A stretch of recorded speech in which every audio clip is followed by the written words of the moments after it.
आज है 1 फरवरी 2026 दिन रविवार। Welcome back to clean news UP. चलिए देखते हैं उत्तर प्रदेश की 25 फटाफट बड़ी खबरों को। योगी के नेतृत्व में यूपी बनेगा फार्मा और मेडिकल डिवाइस हब। मुख्यमंत्री योगी आदित्यनाथ के नेतृत्व में उत्तर प्रदेश फार्मा और मेडिकल डिवाइस सेक्टर का बड़ा हब बनने की ओर बढ़ रहा है। प्रमुख सचिव डॉक्टर रोशन जैकब ने बताया कि यूपी को $1 ट्रिलियन की अर्थव्यवस्था बनाने के लक्ष्य में ये सेक्टर रीढ़ की भूमिका निभाएगा।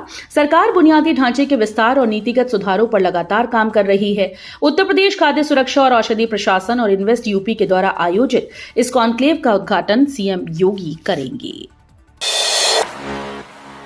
यूपी के किसानों को डबल फायदा। उत्तर प्रदेश के किसानों के लिए अच्छी खबर है। लखीमपुर खीरी में किसान मल्चिंग विधि से लहसुन की खेती पर कम लागत में ज्यादा उत्पादन और मुनाफा कमा रहे हैं। पानी और खर्च दोनों की बचत से किसानों की आमदनी बढ़ रही है। वहीं सरकार ने गेहूं के न्यूनतम समर्थन मूल्य में 160 रुपए की बढ़ोतरी कर इसे 2585 रुपए प्रति क्विंटल कर दिया है। आरटी योजना से कन्नौज के बच्चों को नई उड़ान, निजी स्कूल्स में मिलेगा मुफ्त दाखिला। कन्नौज जिले के बच्चों के लिए शिक्षा का सुनहरा मौका है। आर्थिक तंगी के चलते कोई भी बच्चा पढ़ाई से वंचित न रहे, इस उद्देश्य से आरटी योजना के तहत वर्ष 2026 के लिए प्रवेश प्रक्रिया शुरू होने जा रही है। इस योजना के अंतर्गत पात्र बच्चों को जिले के अच्छे और नामी निजी स्कूल में निःशुल्क दाखिला मिलेगा। बच्चों से किसी प्रकार की फीस नहीं ली जाएगी। स्कूल ड्रेस के लिए सरकार की ओर से तय धनराशि भी दी जाएगी। आरटी योजना जरूरतमंद परिवारों के लिए राहत और बच्चों के उज्जवल भविष्य की मजबूत नींव बन रही है। ई-केवाईसी नहीं कराने वालों पर सख्ती। यूपी में हर माह बच रहा लाखों क्विंटल राशन। उत्तर प्रदेश में ई-केवाईसी को लेकर सख्ती का असर अब साफ दिखने लगा है। बहराइच जिले में 1,93,000 से ज्यादा राशन कार्ड सदस्यों ने अब तक ई-केवाईसी नहीं कराई, जिसके चलते हर महीने करीब 9.65 लाख क्विंटल राशन बच रहा है। शासन के निर्देशानुसार बिना ई-केवाईसी राशन का वितरण नहीं किया जा रहा। हालांकि इन यूनिट्स का रिकॉर्ड पोर्टल पर दर्ज है। जिले में कुल 7 लाख से अधिक राशन कार्ड और 26 लाख से ज्यादा यूनिट पंजीकृत हैं। अमृत भारत योजना से स्टेशन हाईटेक, नई व्यवस्था से तेज होंगी विकास परियोजनाएं।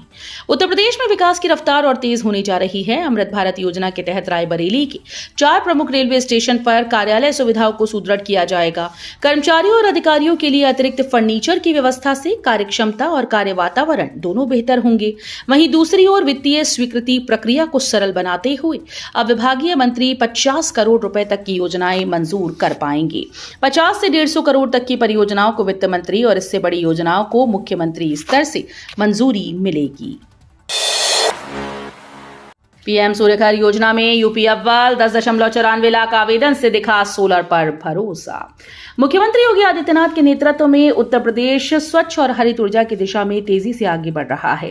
पीएम सूर्यघर मुफ्त बिजली योजना में यूपी की भागीदारी देश में सबसे मजबूत बनकर उभरी। राष्ट्रीय पोर्टल के अनुसार प्रदेश से अब तक 10,94,000 से अधिक आवेदन दर्ज किए जा चुके हैं। यूपी नेडा और बिजली वितरण कंपनीज के समन्वित प्रयासों से प्रदेश में 3,57,000 से ज्यादा रूफटॉप सोलर सिस्टम लगाए जा चुके हैं, जिससे सौर क्षमता 1227 मेगावाट से अधिक हो गई है। 100 साल पुराने जमीन विवाद से उठेगा पर्दा। 3D तकनीक से खुलेगी फर्जी दावों की सच्चाई। अलीगढ़ में जमीन विवादों का अब हाईटेक समाधान होने जा रहा है। अलीगढ़ विकास प्राधिकरण अपनी अधिग्रहित जमीनों का पूरा रिकॉर्ड जुटाने के लिए 3D इमेजिंग तकनीक का इस्तेमाल करेगा। इस तकनीक से विवादित जमीनों के नीचे की संरचना की तस्वीर तैयार की जाएगी, जिससे फर्जी दावों और गलत कब्जों की सच्चाई सामने आ सके। सरकारी और वक्फ संपत्तियों को लेकर चल रहे पुराने विवादों को खत्म करने की दिशा में ये बड़ा कदम है। गोमती को मिलेगा नया जीवन। पीलीभीत में 56.88 करोड़ से संवरेगा उद्गम स्थल। उत्तर प्रदेश की जीवनदायिनी गोमती नदी को अब पुनर्जीवन मिलने जा रहा है। पीलीभीत के माधोटांडा स्थित गोमती के उद्गम स्थल के संरक्षण और विकास के लिए 56 करोड़ 88 लाख रुपए की परियोजना को केंद्रीय जल शक्ति मंत्रालय ने मंजूरी दी। फुलर झील से निकलने वाली गोमती के उद्गम क्षेत्र में झीलों के सौंदर्यीकरण, जल संरक्षण और धार्मिक स्थलों के विकास का कार्य किया जाएगा। लंबे समय से चली आ रही मांग के बाद अब गोमती मैया के उद्गम को संवारने की ठोस पहल शुरू होने जा रही है, जिससे नदी की सेहत में बड़ा सुधार होने की उम्मीद है। 1900 करोड़ में साकार होगा भव्य राम मंदिर। 30 अप्रैल तक पूरे होंगे सभी निर्माण कार्य। अयोध्या में भव्य राम मंदिर निर्माण अपने अंतिम चरण में पहुंच गया। राम जन्मभूमि परिसर में हुई मंदिर निर्माण समिति की बैठक में कार्यों की प्रगति की समीक्षा की गई। समिति अध्यक्ष नृपेंद्र मिश्र ने बताया कि राम मंदिर निर्माण पर कुल 1900 करोड़ रुपए खर्च होने का अनुमान है, जिसमें अब तक जीएसटी सहित करीब 1600 करोड़ रुपए का भुगतान किया जा चुका है। उन्होंने बताया कि 30 अप्रैल तक राम मंदिर से जुड़े सभी निर्माण कार्य पूर्ण कर लिए जाएंगे। इसके बाद L&T और टाटा कंसल्टेंसी जैसी एजेंसी साइट से हट जाएंगी और मंदिर पूरी तरह से भक्तों के लिए तैयार होगा। माघी पूर्णिमा पर सख्ती। प्रयागराज में भारी वाहनों की नो एंट्री, डायवर्जन लागू।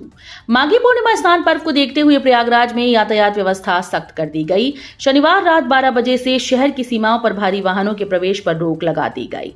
पुलिस और प्रशासन ने कई प्रमुख मार्गों पर डायवर्जन लागू किए हैं ताकि माघ मेला क्षेत्र में भीड़ और जाम की स्थिति से बचा जा सके। ये व्यवस्था सोमवार दोपहर 12 बजे तक प्रभावी रहेगी। रायबरेली में औद्योगिक विकास की रफ्तार। 58 एकड़ में बनेगा इंडस्ट्रियल पार्क। रायबरेली में औद्योगिक गतिविधियों को नई गति मिलने जा रही है। बंद पड़ी स्पिनिंग मिल की 58 एकड़ भूमि पर आधुनिक इंडस्ट्रियल पार्क विकसित किया जा रहा है। इस पार्क में 500 से लेकर 8000 वर्ग मीटर तक के कुल 90 प्लॉट बनाए जाएंगे। करीब 20 करोड़ रुपए की लागत से बुनियादी ढांचा तैयार किया जा रहा है, जो अप्रैल मई तक पूरा होने की उम्मीद है। जून से एमएसएमई के तहत प्लॉट का आवंटन शुरू होगा। इसके बाद जिले में नई औद्योगिक इकाइयां स्थापित होंगी। यूपी में विशेष मतदाता पंजीकरण अभियान। जरूरी दस्तावेज लेकर बन सकेंगे वोटर। उत्तर प्रदेश में आज विशेष मतदाता पंजीकरण अभियान चलाया जा रहा है। राज्य भर के सभी मतदान केंद्रों पर बूथ लेवल ऑफिसर यानी बीएलओ सुबह 11 से शाम 4 बजे तक मौजूद रहेंगे। इस दौरान मतदाता सूची में नाम जुड़वाने या संशोधन कराने की सुविधा भी मिलेगी। बीएलओ विशेष गहन पुनरीक्षण के दौरान काटे गए 2 करोड़ 89 लाख नामों की सूची भी मतदाताओं को दिखाएंगे। रेलवे बोर्ड का बड़ा फैसला। दूसरी पत्नी के बच्चों को भी अनुकंपा नियुक्ति का हक। रेलवे बोर्ड ने अनुकंपा नियुक्ति के नियम में बड़ा बदलाव किया। मृतक रेलकर्मी की दूसरी पत्नी से जन्मे बच्चे भी योग्य पाए जाएंगे। बोर्ड ने सर्कुलर जारी कर स्पष्ट किया कि 11 दिसंबर 2018 के बाद प्राप्त सभी आवेदन केवल तिथि के आधार पर खारिज नहीं किए जाएंगे, बल्कि योग्यता के आधार पर विचार किए जाएंगे। ये फैसला उत्तर मध्य रेलवे सहित सभी जोनल रेलवे में लागू होगा। यूपी में नक्शा पास होगा आसान। अब नगर निगम और आवास विभाग देंगे मंजूरी। उत्तर प्रदेश सरकार ने नक्शा पास करने की प्रक्रिया को आसान और पारदर्शी बनाने का निर्णय लिया है। अब विकास प्राधिकरण सीमा में जिला पंचायत नक्शा पास नहीं करेगी। विकास प्राधिकरण सीमा के बाहर नगर निगमों को यह अधिकार मिलेगा। आवास विभाग जल्द ही कार्य योजना तैयार करेगा और मुख्यमंत्री योगी आदित्यनाथ के समक्ष इसका प्रस्तुतिकरण करेगा। जिला पंचायतों को निर्देश दिए गए कि वे भवन विकास उपविधि के अनुसार नक्शा पास करें। बदायूं में गंगा एक्सप्रेसवे के पास बनेगा हेलीपैड। पूर्वी यूपी को मिलेगी 4 धाम हेलीकॉप्टर सेवा। उत्तर प्रदेश और उत्तराखंड के अधिकारियों के बीच 4 धाम यात्रा के लिए बरेली मंडल से हेलीकॉप्टर सेवा शुरू करने की तैयारी जोरों पर है। गंगा एक्सप्रेसवे के पास बदायूं के बेनावर में हेलीपैड बनाने की योजना है, ताकि पूर्वी उत्तर प्रदेश के जिलों के श्रद्धालु भी इसका लाभ उठा सकें। इस सुविधा से बुजुर्ग और दिव्यांग यात्री आसानी से 4 धाम यात्रा कर पाएंगे। लंबे समय से उठ रही इस मांग को पूरा करने के लिए अधिकारियों ने हेलीपैड निर्माण और सेवा संचालन को प्राथमिकता दी। ईज ऑफ डूइंग बिजनेस में यूपी टॉप। कारोबार करना हुआ आसान। देश में निवेश और कारोबार के अनुकूल माहौल बनाने की रेस में उत्तर प्रदेश ने शानदार उपलब्धि हासिल की। भारत सरकार की ease of doing business ranking में यूपी ने त्रिपुरा और उड़ीसा के साथ संयुक्त रूप से पहला स्थान पाया। इस सफलता के पीछे प्रशासनिक सुधार, नियमों में ढील और कंप्लायंस कम करने की सुनियोजित रणनीति है। वहीं पश्चिम बंगाल इस रैंकिंग में सबसे पीछे रहा। यूपी के प्रयागराज में जाम का हल। एनएचएआई ने तैयार की इनर रिंग रोड का दूसरा फेज। प्रयागराज में लंबे समय से परेशान कर रहा ट्रैफिक जाम अब जल्द खत्म होने वाला है। एनएचएआई ने इनर रिंग रोड के दूसरे फेज की योजना पूर्ण कर ली। ये सड़क सोराव के माधोपुर से करछना के अमीलिया तक 41 किलोमीटर लंबी होगी और 41 गांव से गुजरेगी। इस फेज में गंगा पर 3.5 किलोमीटर और यमुना पर 1.2 किलोमीटर के 6 लेन ब्रिज बनेंगे। 6 महीने में जमीन अधिग्रहण शुरू होगा। ये रोड ट्रैफिक को सुगम बनाएगी। चित्रकूट में घर बैठे बम्पर कमाई, होम स्टे योजना से बने माला माल। धर्मनगरी चित्रकूट में अब घर बैठे कमाई का सुनहरा अवसर मिल गया है। पर्यटन विभाग की पहल पर शुरू हुई होम स्टे योजना में स्थानीय लोग अपने घर के कमरे में श्रद्धालुओं और पर्यटकों को किराए पर देकर अच्छी आमदनी कर सकते हैं। कामतगिरी, रामघाट, गुप्त गोदावरी और भरत मिलाप मंदिर जैसे प्रमुख धार्मिक स्थलों पर साल भर सैलानियों का आना जाना लगा रहता है। त्योहारों पर यह संख्या लाखों तक पहुंच जाती है। ये योजना पर्यटकों को सस्ता और सुरक्षित ठिकाना देती है, वहीं स्थानीय लोगों के लिए रोजगार का नया जरिया बन रही है। छोटे किसानों के लिए बड़ा सहारा, चित्रकूट में शुरू हुई टोल फ्री हेल्पलाइन। चित्रकूट के किसानों के लिए अब खेती से जुड़ी समस्याओं का समाधान आसान हो गया है। प्रदेश सरकार ने किसानों की सुविधा को ध्यान में रखते हुए विशेष टोल फ्री हेल्पलाइन शुरू की।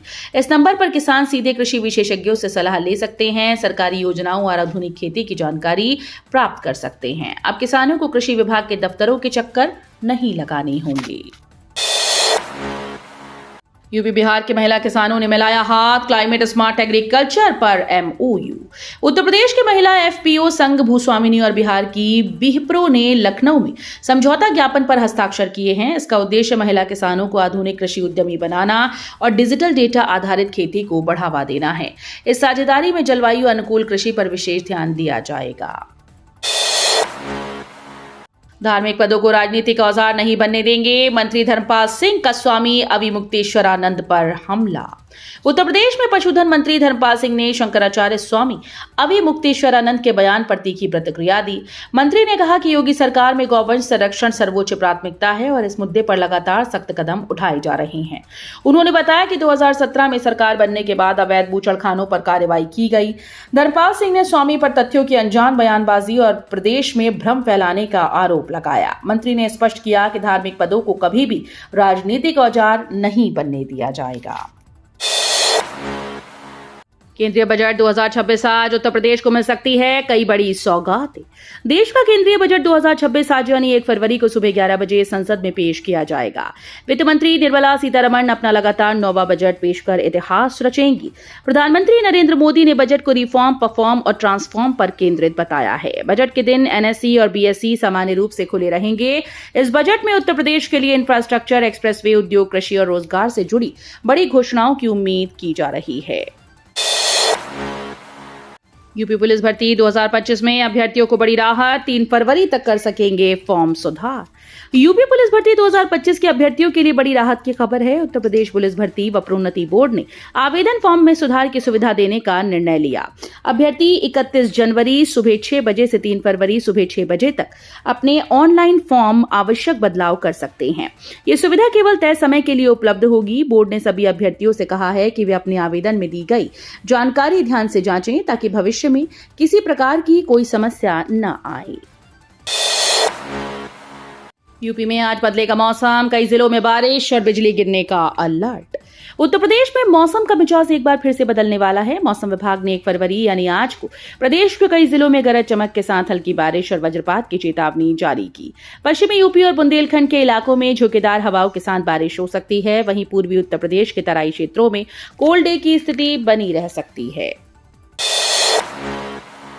पंचायत चुनाव समय पर होंगे, पुलिस सही काम कर रही है। मंत्री ओम प्रकाश राजभर ने कहा कि उत्तर प्रदेश में पंचायत चुनाव समय पर संपन्न होंगे। सभी जिलों में मतपत्र पहुंचा दिए गए हैं और 28 जनवरी तक वोटर सूची का प्रकाशन शुरू होगा। मार्च में अंतिम वोटर सूची जारी होगी। मंत्री ने कहा कि जनगणना 2027 में होगी। यूजीसी के मुद्दे पर उन्होंने कहा कि कोई बड़ा नुकसान नहीं है और कानून संविधान के दायरे में समानता लाने के लिए है। हाफ एनकाउंटर पर मंत्री ने पुलिस की कार्यप्रणाली की सराहना की है। तो ये थी आज की 25 फटाफट बड़ी खबरें। अगर आपको न्यूज पसंद आई हो तो वीडियो को लाइक और शेयर जरूर करें। धन्यवाद।